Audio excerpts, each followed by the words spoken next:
Voltaire disait, il n'y a pas de vérité sans colère. Ben oui. Il n'y a pas de vérité sans indignation. Il n'y a pas de vérité sans révélation. Il n'y a pas de vérité sans courage. Et les peuples qui n'ont pas de courage n'ont pas accès à la vérité. Et les peuples qui ferment les yeux n'ont pas accès à la vérité. Les gens qui ferment les yeux n'ont pas accès à la vérité. La vérité, c'est le courage. La vérité, c'est la lumière. La vérité, c'est Dieu. Alors quand vous êtes dans vos choses d'obscurité, de cris, de bizarreries, de vacarme, de tintamarre, il n'y a pas de vérité parce qu'il n'y a pas de lumière. Bonjour, c'est le guide, un pépé, qui se lève avant tout le monde pour vous donner de la bonne parole. C'est gratuit.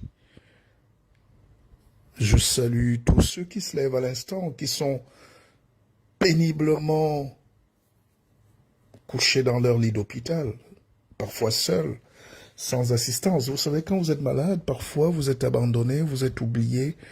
De temps en temps, les gens viennent vous rendre visite, mais en réalité, ils ne peuvent pas prendre votre douleur. C'est là où vous vous rendez compte que c'est la vérité. Vous seul, vous devez la vérité. Si vous voulez rester en vie, c'est vous seul. Si vous voulez aussi partir, c'est vous seul. Battez-vous. Je salue le personnel soignant. Infirmiers, infirmières. Les réanimateurs. Ils sont en salle d'urgence. Ceux-là c'est des dieux là-bas. La réa. Je salue les aides-soignantes, les petites personnes, les brancardiers, tout ça. Urgentistes. Je salue les médecins.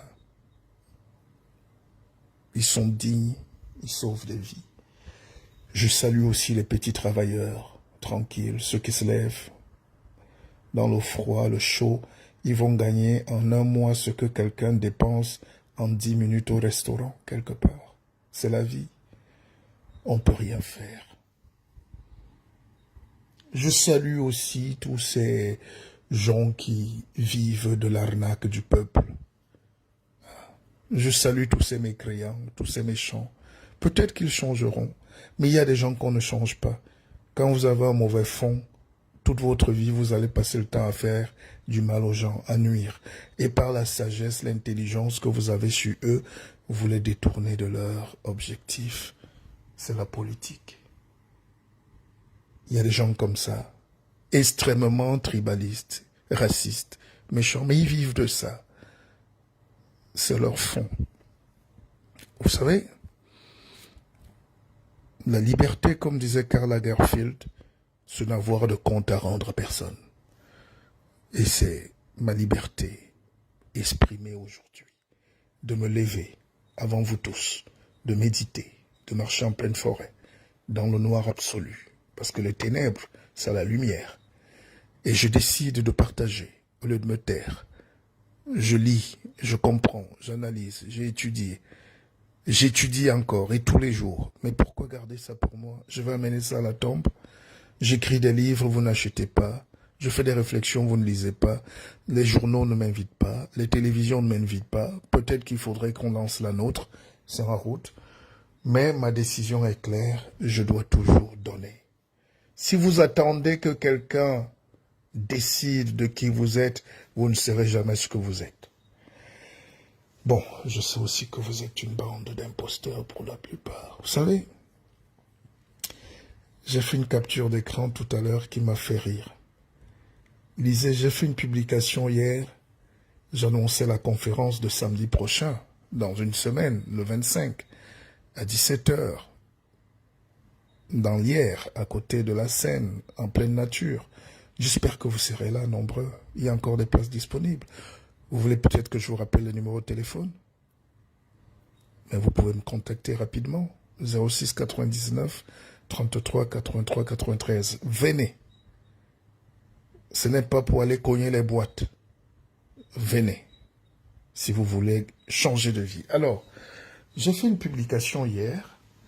Et je peux vous dire que je comprends pourquoi nous sommes vraiment des gens pauvres d'esprit. J'ai vu sur Facebook au moins 3 personnes qui ont repris mes publications. Tout ce que j'ai écrit, quelqu'un poste, il prend un extrait et il met sa photo et il a 200 commentaires sur une pensée qui n'est pas la sienne. Je ne vais pas citer les noms pour ne pas blesser, parce que si tu cites encore le nom, c'est encore toi qu'on va juger. Le monde est bizarre. Les gens les plus honnêtes meurent vite. Que Dieu me donne encore quelques mois, quelques années de vie. Parce que je ne suis pas le plus honnête, mais j'ai tellement vu de méchanceté dans ma vie que on arrive maintenant à rigoler. Comment quelqu'un peut recopier la pensée entière de quelqu'un et il la met sous sa page et il met sa belle photo en costume et les gens commentent. Les gens disent tu es trop fort, tu es un savant, tu es... Et personne ne lui dit. Et lui-même ne dit même pas, il ne cite même pas l'auteur. Toute ma vie, j'ai été victime de ce genre de choses. C'est-à-dire, moi je fais un travail, j'ai produit des émissions et parfois on met le nom de quelqu'un. Tu es là, c'est pour ça qu'il faut écrire des livres, il faut signer sa vie. La signature de votre vie, c'est vous. Les Européens l'ont compris, c'est pour ça qu'ils ont les droits d'auteur. Ici, vous touchez la chose de quelqu'un, il vous met en prison. L'Afrique n'a pas de création. On se plaint tout le temps. Oh, en Égypte, on était... C'est de l'histoire égyptienne que les autres ont tiré la Bible. Ils sont partis écrire la Bible. Et puis aussi, eux aussi, les Juifs, ils ont écrit leurs choses, leur Talmud, leur truc. Les Romains sont aussi venus voler. Ils sont partis avec, ils ont traversé l'Euphrate avec. Ils ont créé la religion chrétienne, dont les catholiques. Et puis les catholiques aussi, on leur a volé leur esprit, c'est les protestants. Les protestants aussi ont été volés, c'est les néo-évangéliques. Les néo-évangéliques ont été aussi volés, mais c'est dont la vie parle chaque jour d'un vol qui s'accentue. Si vous ne faites pas attention, on va vous effacer de l'histoire. C'est pour ça qu'on se bat pour laisser un héritage. On se bat pour laisser sa signature sur terre, ses enfants, ses œuvres, sa maison. Bon, les maisons, les pierres et tout ça. Mais il faut signer. Votre griffe, c'est quoi? À partir d'aujourd'hui, que chacun ait une griffe alors, n'est-ce pas? Vous montez dans la voiture de Peugeot. C'était quelqu'un, un ouvrier. Quand vous montez dans la voiture de Porsche, c'est le nom de quelqu'un. Quand vous portez Paco Rabanne, c'est le nom de quelqu'un, il est couché chez lui. D'ailleurs, oh, l'Afrique ne sait pas se protéger. L'Afrique ne sait pas protéger ses génies. J'ai un de mes parrains, Emmanuel Essissima, qui était champion du monde de boxe, champion de France, qui avait battu Van Damme à Paris. Son sponsor, c'était Paco Rabanne, dont son parrain. Et il m'a mis en contact avec Paco Rabanne. Et puis un jour, il m'a appelé chez lui.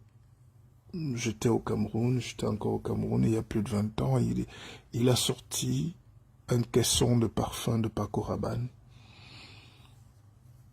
Les vestes et tout, il m'a dit, fiston, prends pour ton métier. Et plus tard, quand j'ai rencontré Paco Rabanne, il m'a dit, il n'a jamais compris pourquoi ce grand type, Emmanuel Essissima, est rentré dans l'oubli. Et pourquoi il est rentré dans l'oubli? C'est parce que le président de son pays lui avait dit, je vous verrai. Il ne l'a jamais vu. Donc battez-vous pour qu'on ne vous oublie pas. Et j'ai marre des Africains qui me volent les idées, qui me fatiguent, qui n'ont pas le courage de dire « Mpépé, forme-moi, Mpépé, aide-moi ». C'est pas en se cachant derrière un live qu'on devient riche. Même si je vous donne mes idées, vous ne serez pas moi. Vous ne serez jamais leader. Donc il faut aller humblement. Vous ne pouvez pas prendre le travail que quelqu'un a fait. Je mets du temps. Écrire est difficile. Mais quelqu'un fait une réflexion, l'autre prend, il met sur sa page entièrement. Et il met son nom. Tout ce qu'on demande, c'est juste un merci. Mais grâce à toi, Pépé, merci. C'est pour ça que j'ai créé Akeva, l'Académie de la vie augmentée. La première loi de la nature, c'est que quand on donne, on reçoit. Je finis souvent le direct, quelqu'un m'appelle, Pépé, tu as dit quelque chose, j'ai oublié. Je dis, mais tu as oublié parce que tu voulais voler. Tu es venu avec l'esprit du voleur. Tu n'as pas voulu apprendre. N'est-ce pas? Bonjour à vous tous, merci pour la connexion, la gratitude. Moi, je suis l'homme le plus heureux du monde. Je n'attends rien. Je n'attends rien. J'espère au moins que quand je partirai, les gens diront, ce monsieur nous a aidés. Mais tel que je vois là, je suis encore vivant. On est sur la toile, quelqu'un prend mes œuvres, il met sur sa page et il met sa photo et il croise les pieds. C'est pas quand je serai mort qu'il va me rendre hommage. Donc rendez-moi hommage maintenant si je mérite. Il n'y a personne dans notre communauté qui vous donne des conseils, qui vous enseigne, qui vous encadre. J'ai même les médecins qui me suivent. J'ai des avocats. Je ne suis peut-être pas le plus grand savant, mais j'ai beaucoup d'expérience. Enseigner, c'est une vision. C'est Dieu. C'est un don. Et si je ne fais pas ça, il y a quelqu'un qui m'a appelé une fois, même, Pépé, tu fais trop de directs. J'aimerais te voir, te cacher. Je dis, ah bon? Mais si je me cache, moi je n'ai pas votre chance. Vous savez, dans ma vie, je n'ai rien obtenu gratuitement. Je n'ai rien gratuitement. Il y a des gens qui sont couchés chez eux. Parfois, on vient, on leur donne 1 million d'euros. On dit, bon, lance-toi dans les affaires. Je ne suis pas Elon Musk. Je ne suis pas Jeff Bezos. À 18 ans, on lui donne 300 000 $. Que vas-y, crée. Nous, on doit partir 5 francs sur 5 francs. 10 francs sur 10 francs. Il y a des gens comme ça, c'est pas pour me plaindre, mais je vous dis, il y a des gens dans leur nature, tout ce qu'ils ont dans la vie, ils l'ont mérité, durement. Et si vous faites partie de cette catégorie, vous devez travailler 10 fois plus vite. Moi, je ne suis pas celui qu'on invite souvent à table, facilement. Enfin, je suis quelqu'un qui fait peur. Et excusez-moi, c'est très français et francophone. Hein? Il n'y a pas de misère à parler de soi. Parce que la seule chose dont je suis capable, c'est de parler de moi, mais de tirer des leçons pour vous parler de vous, vous-même. Aux États-Unis, ça s'appelle le storytelling. Les Barack Obama, les George Bush, les Bill Clinton, tous les grands leaders, les Jefferson Clinton, tout ce que vous voulez, hein, les Kennedy, on appelle ça aux États-Unis le storytelling. Raconter son histoire. Chez les francophones, il est interdit de parler de soi. Et en bien. Il faut juste être victime. En réalité, ceux qui te disent de te taire, c'est ceux qui ne veulent pas te voir briller. C'est ceux qui veulent te voler tes idées pour eux briller à côté avec tes idées. Or, quand tu dis à quelqu'un, ne laissez personne te voler les empreintes. Si vous êtes cuisinier, quand vous faites un plat, signez-le. Créez votre marque. Aujourd'hui, vous mangez les madeleines, les ceci, les madeleines, les Proust. C'est les noms des gens. C'est ça qu'on appelle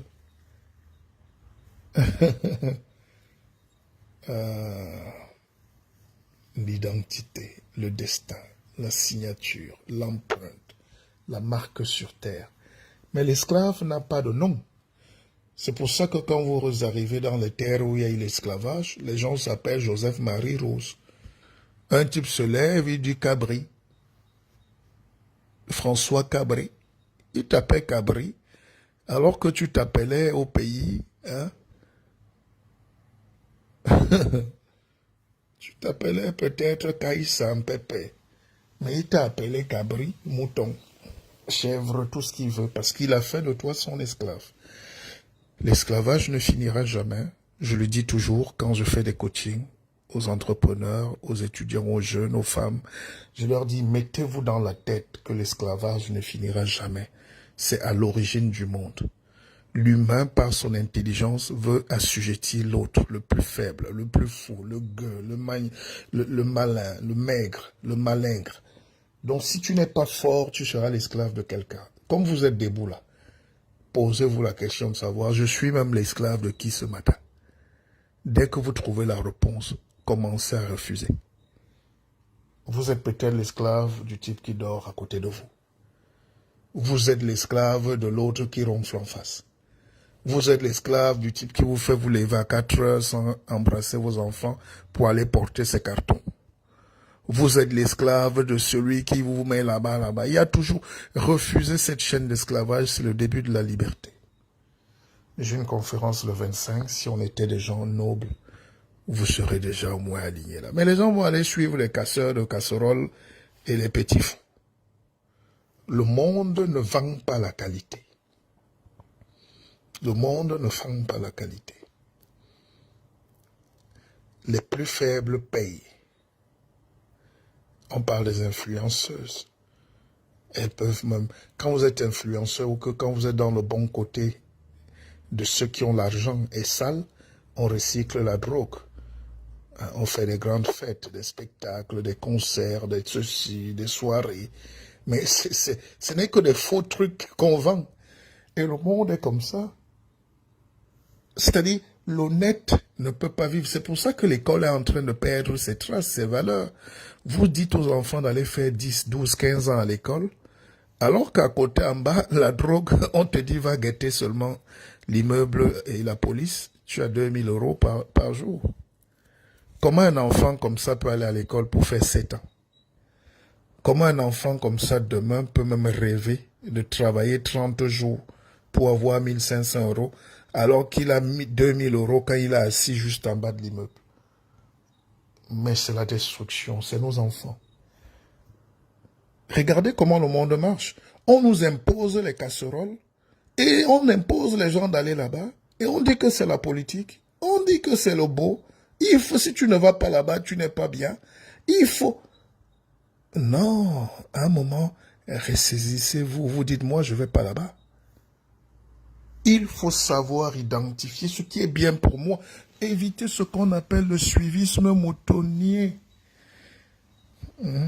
J'avais mon oncle qui s'appelait Moutomé, ministre, agrégé de droit. Il disait, attention, vaut mieux un suivisme moutomé qu'un suivisme moutonnier. Et l'Africain, le nègre, est la victime du suivisme moutonnier. Allez, nous tous on va là-bas, mais vous allez où? Un peu de qualité. Aujourd'hui, je vois la France qui fête les 40 ans du TGV, avec un nouveau TGV. Macron parle, il est beau, il parle de beauté, de vision, d'innovation, de rêve de la France pour les 100 prochaines années. Et puis chez nous, on cherche toujours que toi, tu es anglophone.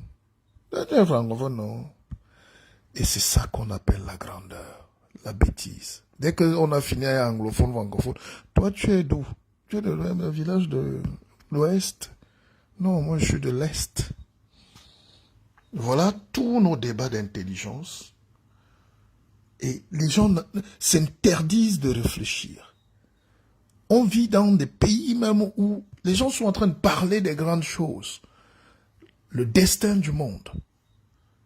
Les grandes réflexions. Qui sommes-nous? Est-ce que ces gens qui viennent là avec leur barbarie ne vont pas venir nous remplacer? C'est ça la théorie du grand remplacement. C'est les intellectuels qui posent des questions. Ça peut choquer, mais ils ont le droit de se poser des questions. Qu'est-ce qu'on va devenir demain si on laisse notre pays entre les mains des barbares et des gens qui viennent faire le bruit dans nos oreilles? Ça ne sera plus notre pays. Est-ce que ça sera toujours notre pays où les gens veulent voiler la femme, les gens veulent priver les droits, les gens s'engueulent, se battent en route, et là, cette sauvagerie-là, est-ce que c'est notre pays, c'est nos valeurs? C'est ça qu'on appelle un destin d'une nation.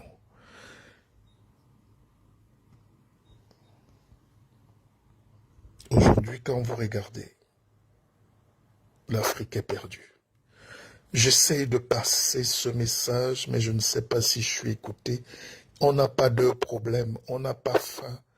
On a juste un problème de qualité, de discernement, de quitter la pauvreté, le Moyen-Âge, pour entrer dans la modernité. Modernité ne veut pas dire qu'un bandit, un filou en Afrique achète une dernière ML ou un dernier 4x4 pour rouler dans une ville qui a la poussière et qui n'a pas de véhicule, de goudron. J'ai lu ce matin que le Congo a lancé un appel à l'aide internationale pour la famine.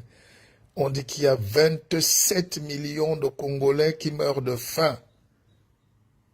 Le pays le plus riche du monde. Vous pouvez imaginer ça? Donc, ils ne savent pas manger. Et je dis le pays le plus riche du monde, il y a un quart de la population qui meurt. On n'a pas dit, j'ai suivi, hein, c'est les informations que les gens qui nous dominent la montrent dans leur télé, leur radio. On dit meurt de faim. Alors, les Congolais qui dansent à Paris, vous avez une conscience, un cerveau. Vous qui enchaînez les Jobala à Bruxelles, à Londres, partout, vous avez un cerveau, vous avez une conscience. Qui va construire le Congo? Qui va nourrir vos propres frères? Vous faites boire de l'urine dans vos églises, dans vos chapelles, c'est vous les apôtres. Il ne se passe pas un seul jour dans un salon congolais où on ne passe pas la musique religieuse de Jérusalem à longueur de journée.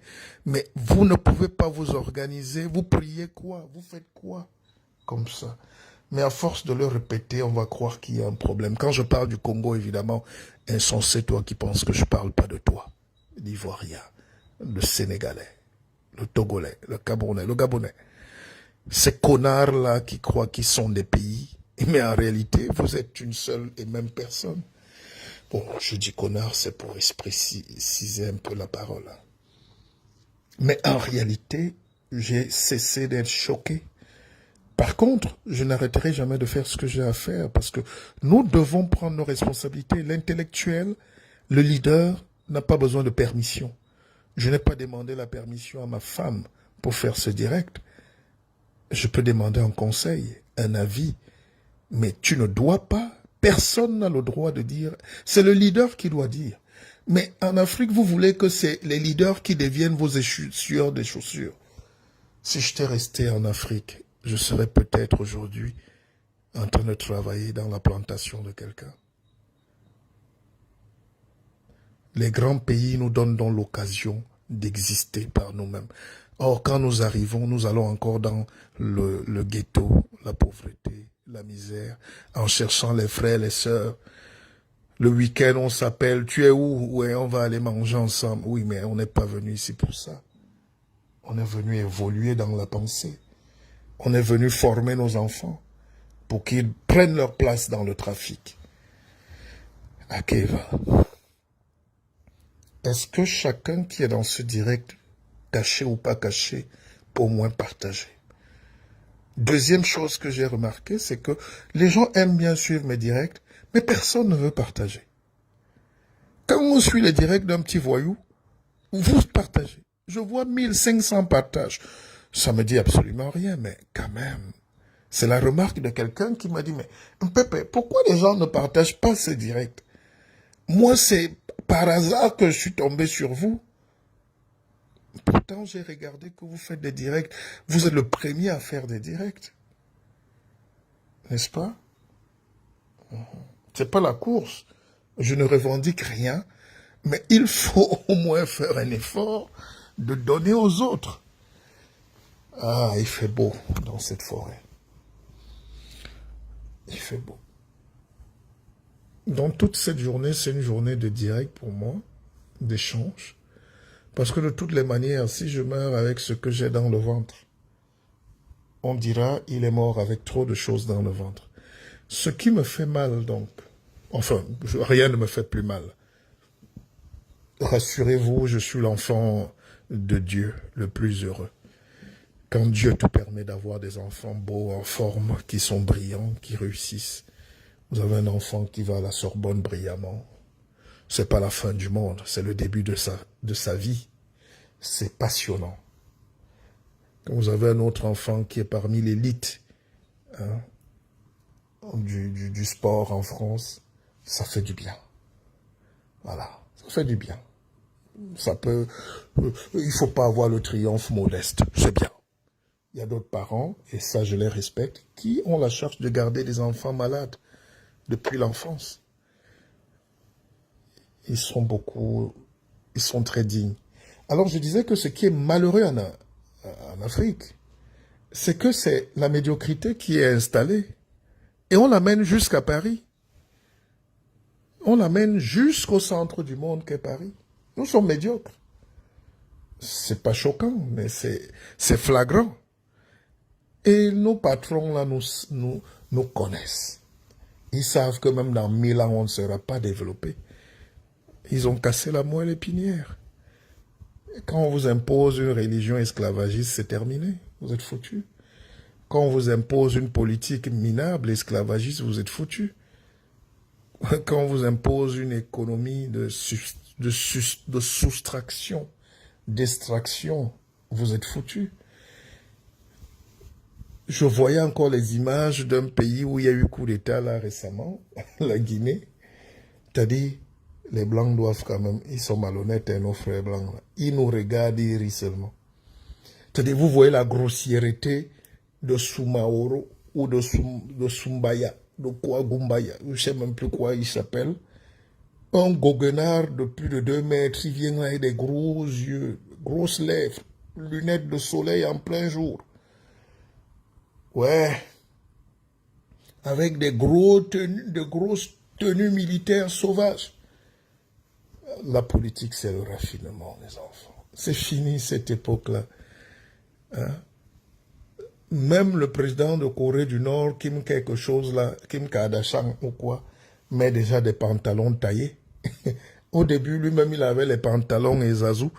Même maintenant, il a déjà rétréci les pantalons. C'est là où en Afrique, c'est pour vous présenter votre image à vous-même, que vous n'avez pas évolué. En 2021, le président d'un pays, il a fait un coup d'État, il est puissant. Tout le monde court autour comme des fous, des armées, désordonnées.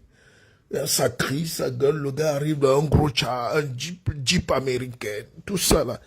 C'est toujours le pouvoir. Non. C'est pour montrer aux nègres que vous n'avez pas encore évolué. Ça n'existe plus dans aucun pays au monde. Même Poutine, qui est le plus grand militaire du monde,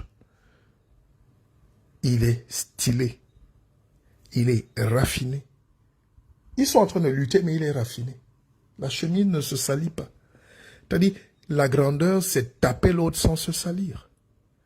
Je te tape sans me salir. Et je te fais travailler pour moi sans me salir. Mais le nègre, tout dans l'expression. Tu arrives au Mali, tu vois le gars, colonel, quoi là, je sais plus. Ces gars-là se prennent pour le centre du monde. Ils ne peuvent même pas payer les employés, mais tout le monde n'est pas Sankara. Les gars descendent là avec les tenues qui sont arrogants, tout ça. Ça manque de classe. La politique, c'est un art. Et malheureusement, à force d'avoir tué les Modibo Keïta, de tuer l'élite au pays, de tuer les valeurs, on a les dictateurs en haut. Quand le dictateur tombe, les bandits récupèrent en bas. J'ai expliqué ça l'autre jour. C'est ça le malheur de l'Afrique. Vous savez, j'ai regardé la misère du Tchad. Je n'ai rien contre ces jeunes. Hein. En plus, c'est des jeunes. Mais s'il faut nous écarter du pouvoir en Afrique pour donner le pouvoir aux goguenards, aux idiots analphabètes, cancres, juste parce qu'ils ont infusé une tenue militaire, vous comprendrez que c'est le meilleur moyen de tuer un pays. N'est-ce pas? Le pays se développe par l'ingénierie financière, l'ingénierie politique, l'ingénierie économique, la macroéconomie, la géostratégie, la géographie. Vous allez basculer dans l'urgence sécuritaire. Le coup d'État appelle un coup d'État. Et c'est comme ça qu'on va depuis des années et des années. Dès que je dis ça, si Doumbaya m'appelle ou Sumbaya, je vais venir lui donner des conseils. Je dis, petit frère, vous n'êtes pas des nobles. Vous ne pouvez pas gérer un pays. Et les Occidentaux sont contents parce que c'est eux qui ont financé. Ils ne peuvent pas mettre à la tête de vos pays des gens brillants. Qui est fou? Et là, le nègre ne comprend pas que nous sommes dans une guerre. Vous savez, je vous raconte une petite histoire. Alors, j'ai vu, vous savez que la France est un très grand pays nucléaire. La France a vendu des sous-marins nucléaires à l'Australie. Et c'est depuis 6 ans qu'ils ont paraphé les contrats signés. Au moment de la livraison, l'Australie dit on n'achète plus. Vous savez qui a fait le coup d'État à la France? C'est les États-Unis.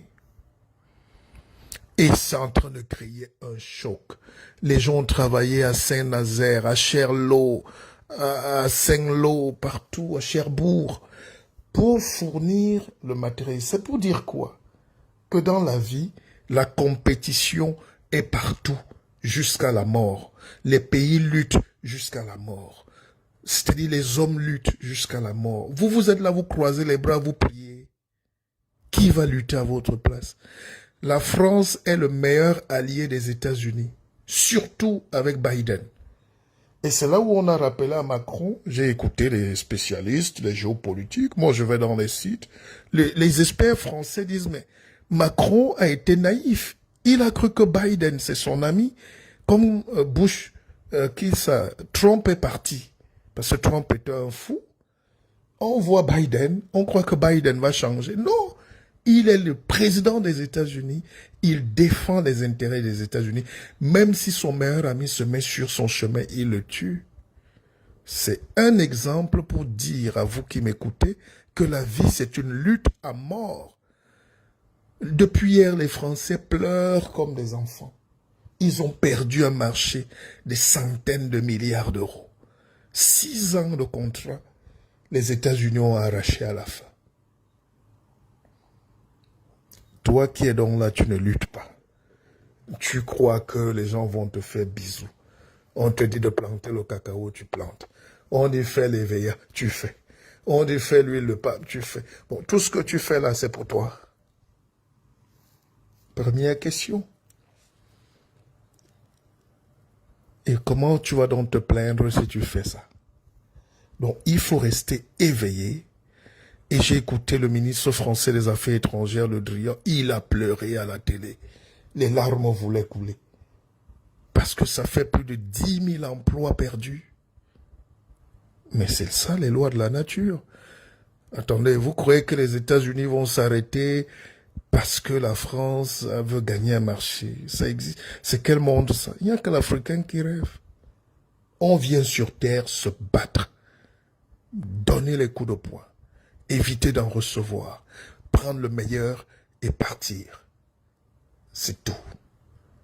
Lève-toi à partir d'aujourd'hui. Donne un maximum de coups de poing. Prends le meilleur et pars. Les pleurs, les cris, gémir, tout ça ne sert strictement à rien.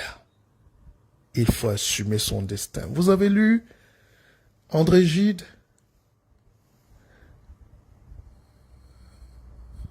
Les gens ont lu alors quoi?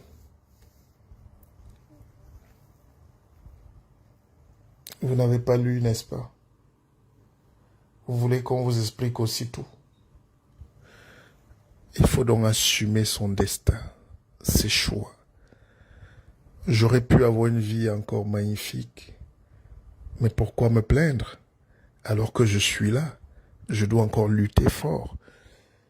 C'est pour ça qu'il faut remercier les gens qui nous accompagnent, qui croient en nous, qui croient malgré les difficultés. Il y a des gens qui sont venus sur terre pour avoir un ange gardien. Tout le monde a son ange gardien. Alors ce matin, demandez-vous, qui est même mon ange gardien sur terre? Même si toute la famille te rejette, il y a toujours quelqu'un qui croit en toi. Je vous ai déjà raconté l'histoire de mon oncle qui ne... Lui, c'était monsieur, je ne crois pas. Aujourd'hui, quand j'arrive au Cameroun, il est prêt à se déshabiller pour moi, pour un bout de pain. Il m'a tellement pourri la vie. pour lui, il fallait pas que je réussisse. Je sais pas ce que je lui ai fait, ce monsieur. Mais tout ce qu'on lui disait de bonnes nouvelles me concernait, il disait, je ne crois pas. Oui, parce que dans sa tête, je ne devais même pas gagner un seul centime de ma vie. Et j'y sais que je suis premier, je suis intelligent, mais les mécanismes en Afrique, c'est pour tuer les meilleurs. Nous allons accompagner un frère ces jours-ci. Je ne vais pas revenir sur ça. Au risque de faire une fixation. Mais regardez comment on l'a mangé dans son village. Ça existe, les amis. On ne peut pas faire décoller le TGV, mais on s'est tué. Hein. Ne riez jamais avec un Africain. Si un Noir dit « tu vas me sentir », fais attention, c'est pas un jeu. Bon, pas sur enfin, l'occidental, quand il veut te tuer, il prend le fusil, te tue. Il dit, quitte-moi là. Allez, dégage. Hein? Il n'a pas besoin de tourner autour du pot. Aujourd'hui, on n'a plus besoin. Quelqu'un veut t'éliminer, on a ton adresse, ton ADN. Ou, comme les gens disent maintenant, les vaccins. Bon, vous croyez quand même que s'ils voulaient tuer les gens avec les vaccins, c'est qu'il y a déjà au moins 60 millions de morts en France. Non, je pense qu'il faut faire peut-être confiance pour passer à autre chose.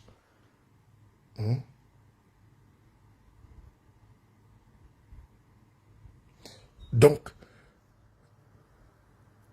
mais nous avons une culture chez nous où quelqu'un te veut du mal, mais il rit avec toi. Il rôde là avec toi. Il s'embrasse. Et comme Dieu m'a donné 4 yeux, c'est-à-dire moi je vois, je suis un lecteur de la société. La nuit comme le jour. La preuve, quand vous dormez, moi je suis debout. Moi, je suis un mystique. Moi je ne me cache pas. On ne crée pas un mystique. On est mystique. Hein? Soit vous avez le pouvoir, soit vous n'avez pas. Soit vous êtes un leader, soit vous n'avez pas. Dieu, je suis reconnaissant, m'a donné 2 fois plus de capacités que certains. C'est pour ça que je ne parle pas souvent en public, enfin avec des gens. J'ai très peu d'amis parce que... Et c'est quelqu'un qui me connaît très bien qui me disait, mais Lompépé, à te regarder, je vois que tu n'as même jamais eu d'amis. Tous les gens qui rôdent autour de toi se sont servis de toi ou se servent de toi. Je dis, c'est pas grave. C'est mon rôle. Quand nous donnons la nourriture au village, ne demandons pas souvent. Chez nous, on dit Ntina Bagbe. Donc, c'est le donneur qui est rare. Les preneurs sont toujours là. Et toute ma vie, j'ai eu les preneurs sur mon chemin. Personne ne m'ouvre la route. Moi, je suis l'ouvreur de route des gens. Même quand ils te font du mal, ils tournent, ils oublient vite, ils reviennent. Tu aides. Et j'ai pris ça de mon père, mais à un moment, il faut mettre des limites. Si tu mets pas de barrière, tu vas faire la même vie, les mêmes erreurs que tes parents. C'est ça qu'on appelle la malédiction dans nos familles. Si tu n'as pas le destin que tu veux, tu auras le destin des autres. Et ton père, c'est pas toi. J'ai fait des enfants brillants. C'est mes enfants, c'est mon sang, mais c'est pas moi. C'est leur vie. Ils doivent se faire.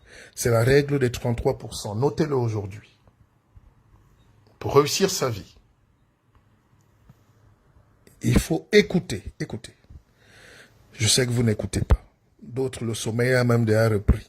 On va même arrêter le direct bientôt. Ne vous inquiétez pas. J'ai déjà compris. On va arrêter le direct. Mais prenez la règle des 33%, n'est-ce pas?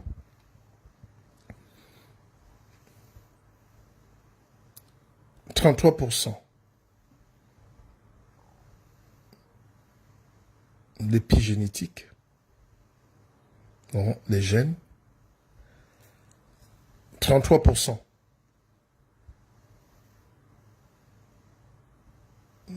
Dieu, si vous voulez. Et 33%, le milieu. Le déterminisme, dont toi-même. C'est tout ça qui fait le patrimoine humain. 1. Patrimoine génétique, 33%. 2. Dieu, tout ce que vous voulez, la chance, le bonheur, tout ce que vous voulez. Et puis 3. L'environnement, le conditionnement, le cerveau. C'est pour ça que 2 jumeaux qui sont nés dans le même ventre, homozygotes, même œufs. Si on les sépare à la naissance, l'autre peut être bien avocat là-bas au Canada et celui qui est au pays est chapeur, il fait le vin de palme. N'est-ce pas? L'environnement. Ce petit déterminisme-là, ce petit plus qui fait que sur 1000 joueurs de foot, il y a toujours Ronaldo, Messi, Mbappé, Neymar. Terminé. Et même parmi les quatre là, le plus grand, on va dire Messi, Ronaldo, Neymar, Mbappé. Ça dépend. Mbappé, Ronaldo, Messi, Neymar. C'est à vous de classer, mais il y a toujours au sommet de la pyramide le meilleur. Et eux tous jouent le football. Ils jouent au football. Mais je peux vous garantir que quand vous voyez un génie jouer, sur les 22 acteurs au stade, il a une manière d'amortir le ballon. Lui, il peut tirer à la 99e minute, il marque. Ou à 89e minute. Il y a un déterminisme, il y a une force en plus. Il a une seconde d'avance sur les autres. C'est pour ça que les études ont montré que les gauchers, moi je suis gaucher, hein, vous le savez, le cerveau, quand vous êtes gaucher, si vous utilisez la main droite, c'est le lobe gauche du cerveau qui va agir. Et si vous utilisez la main gauche, c'est le lobe du cerveau droit. Or, le gaucher trompe, non, c'est le lobe du cerveau droit. Or, le gaucher a donc quelques secondes d'avance, quelques tierces d'avance sur le reste. Regardez les génies du monde. En Angleterre, tous les premiers ministres sont gauchers, les Barack Obama aussi aux États-Unis, les footballeurs, les plus grands sportifs, les boxeurs, Mohamed Ali, Diego Maradona, tous ces gars-là, c'est les gauchers. Tu peux pas. Donc, quand il a amorti le ballon, il t'a déjà dribblé. Mais toi, le temps que ça remonte au cerveau, lui, il est directement relié à son lobe droit. Donc, c'est des choses mémotechniques qu'on apprend en conférence. N'est-ce pas? C'est pour ça que l'Afrique produit beaucoup de génie, mais l'environnement ne permet pas l'éclosion. C'est un bouillon de culture, mais noyé dans un bouillon de pourriture, d'adversité, de haine, mais les jeunes sont forts, mais pas formés. Les jeunes sont formés parfois, mais pas formidables. Ça fait que les gens sont faibles. Regardez à quoi servent nos intellectuels chez nous. À vendre le tribalisme déguisé, à raconter des conneries à la télé. Ils font rien de bon. Ils n'écrivent pas. La rentrée littéraire, nous sommes en France. Hein. Moi, je vous dis, la rentrée littéraire, il y a au moins 1000 œuvres, auteurs qui sont sortis. Ils m'ont déjà ruiné moi-même. Les gens écrivent. Les gens pensent. Écrire, c'est penser. Hein? Chez nous, il n'y a rien. L'encéphalogramme est plat. Plat des plats. On attend. On attend. On attend le quand il va mourir pour vivre. Comment on peut construire un pays comme ça? Comment l'Afrique peut avoir le meilleur, la qualité? On a la jeunesse du monde. On a des gens, mais ils sont dans les choses des blogueurs, soirées des blogueurs. Direct de manger les chips, de s'insulter, des petites choses. Là où il y a les petites choses, vous nous trouvez plein. Là où il y a les petites choses, vous trouvez plein. On est rempli là-bas.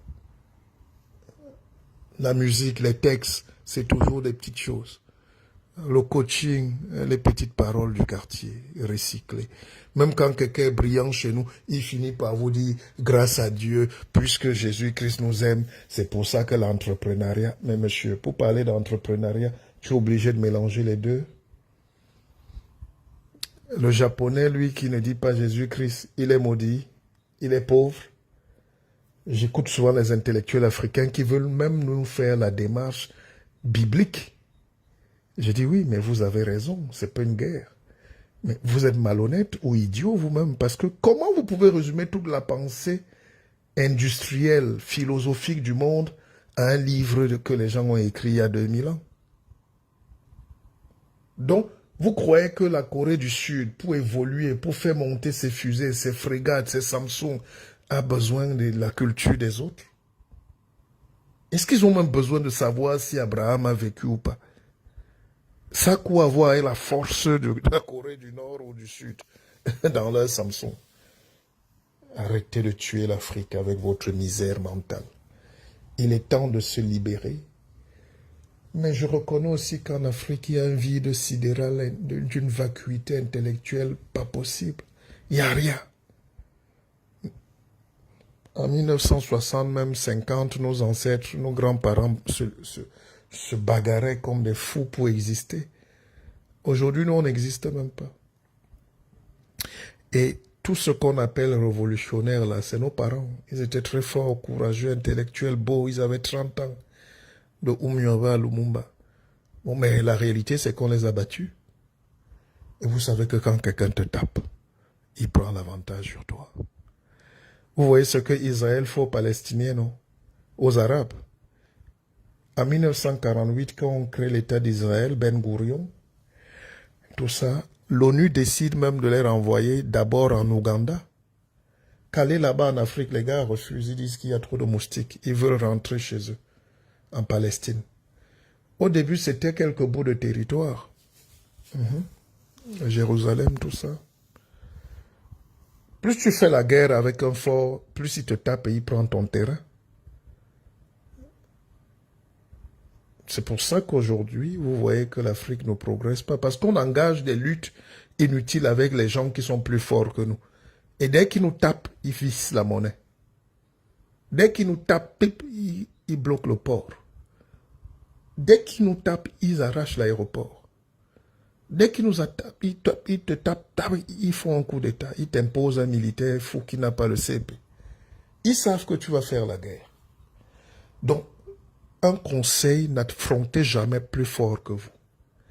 Prenez le temps de vous entraîner à côté, en cachette. Les Chinois ont fait ça. Pour mesurer la force, là, tu t'entraînes en cachette. Vous ne voyez pas les films chinois?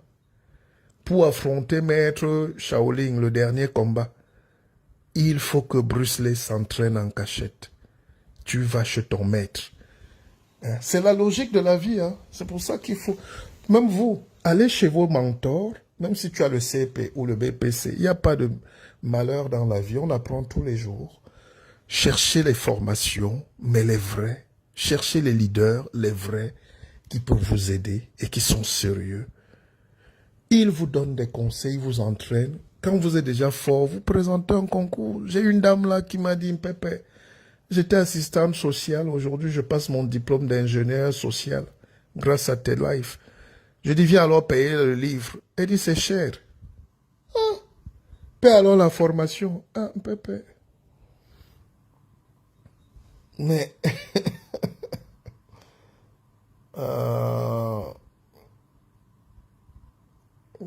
le monde aussi.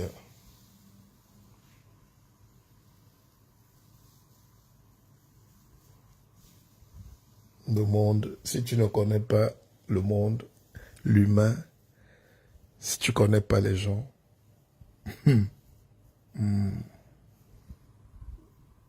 si tu n'es pas étonné même par tes propres enfants, tu ne seras jamais étonné par le voisin.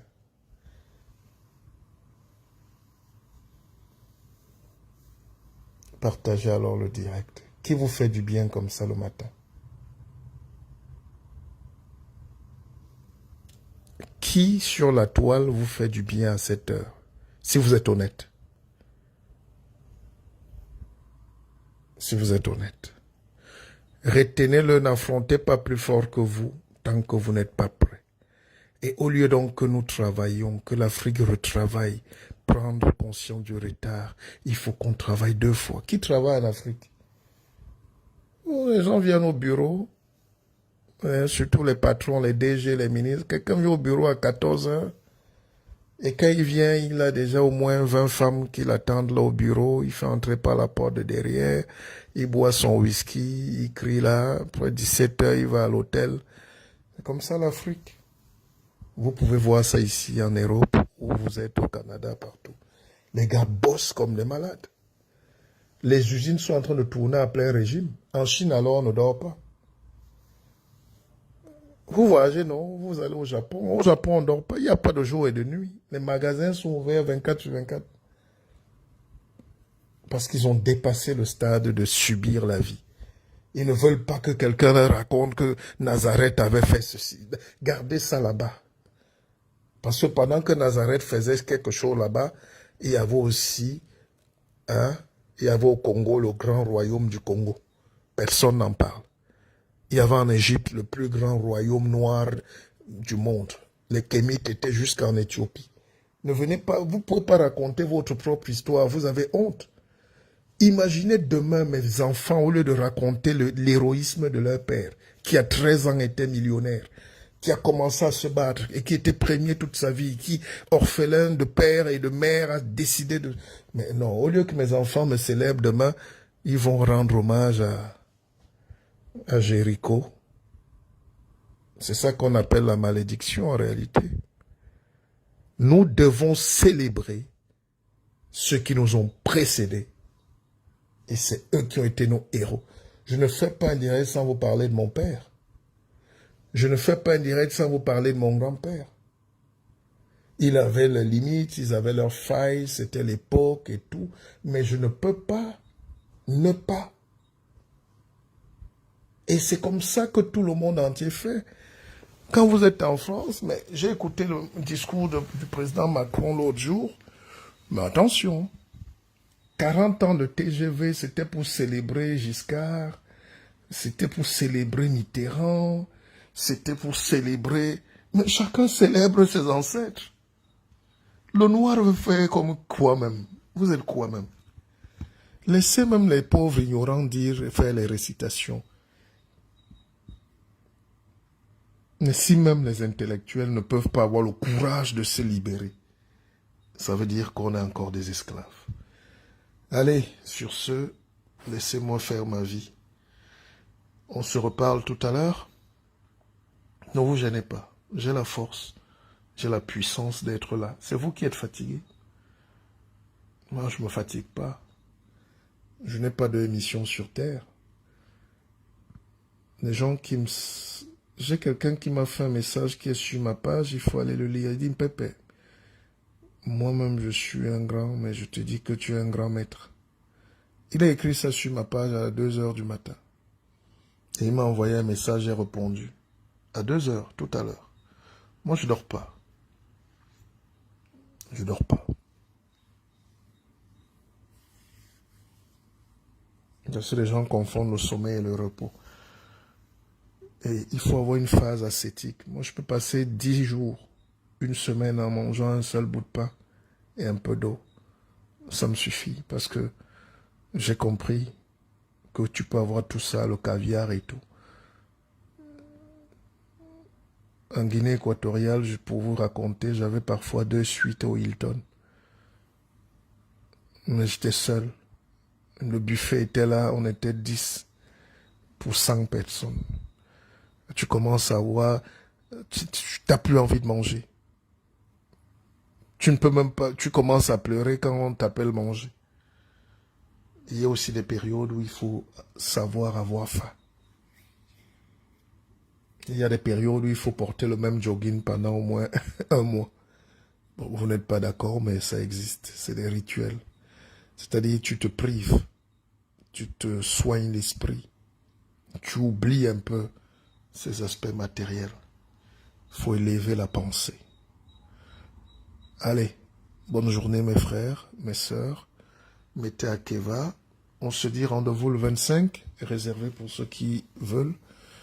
À Keva Bank, la banque c'est 10 euros. Je ne sais pas pourquoi. Je suis le plus grand vendeur au monde. Mais je vends la qualité. Je ne sais pas pourquoi quand je dis, parfois on est 1000, 2000. Vous n'êtes pas, on devait être déjà 10 000 dans la banque, non? Avec, vous ne vous croyez pas.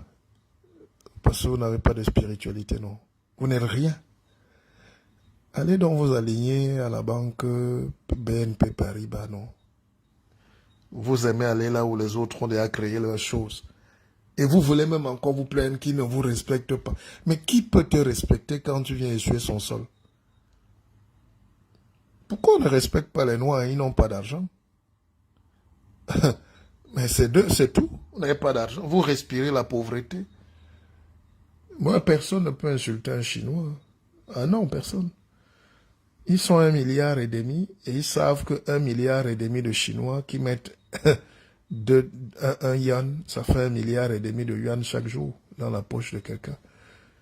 Ils peuvent décider de changer la vie. 1 million, c'est quoi? N'est-ce pas, c'est 100 personnes qui donnent 1000 francs. Si je ne dis pas de bêtises. Mais pourquoi vous n'êtes pas de millionnaires dans chaque village? Parce que vous allez même amener la tontine. La tontine, c'est pas la banque. La tontine, c'est le village. C'est le clan. C'est la sauvagerie de manger ensemble le week-end et s'insulter. On parle de banque, ça veut dire vous traversez les frontières. On va au-delà. On a une idée de l'amour de nous tous. On dit nous tous, on doit s'en sortir. La misère, c'est terminé. La misère, c'est une vie de l'esprit. C'est ce que j'enseigne. La pauvreté n'existe pas. C'est des blocages qu'on a dans la tête. En France, on est combien? 10 millions de Noirs, c'est ça? 10 millions de Noirs, ils se détestent comme des malades mentaux. Ces gars-là peuvent pourtant faire trembler n'importe quelle communauté. Les Juifs ne sont pas 1 million en France. Mais c'est eux qui gèrent tout. La politique, la finance, la banque, les affaires, tout. Les grandes écoles. Tous leurs enfants sont dans les grandes écoles. Ingénieurs, chimistes, ceci, agro. Ils ne sont pas 1 million. Vous êtes 10 millions. Et vous n'êtes rien. Il y a un problème. Après, vous venez là avec les diplômes qu'un petit blanc a signé. Il dit, allez, va avec ça en Afrique. Et dégage de là. Il faut savoir faire l'école des blancs et revenir faire sa propre école. N'est-ce pas? Allez, à Keva.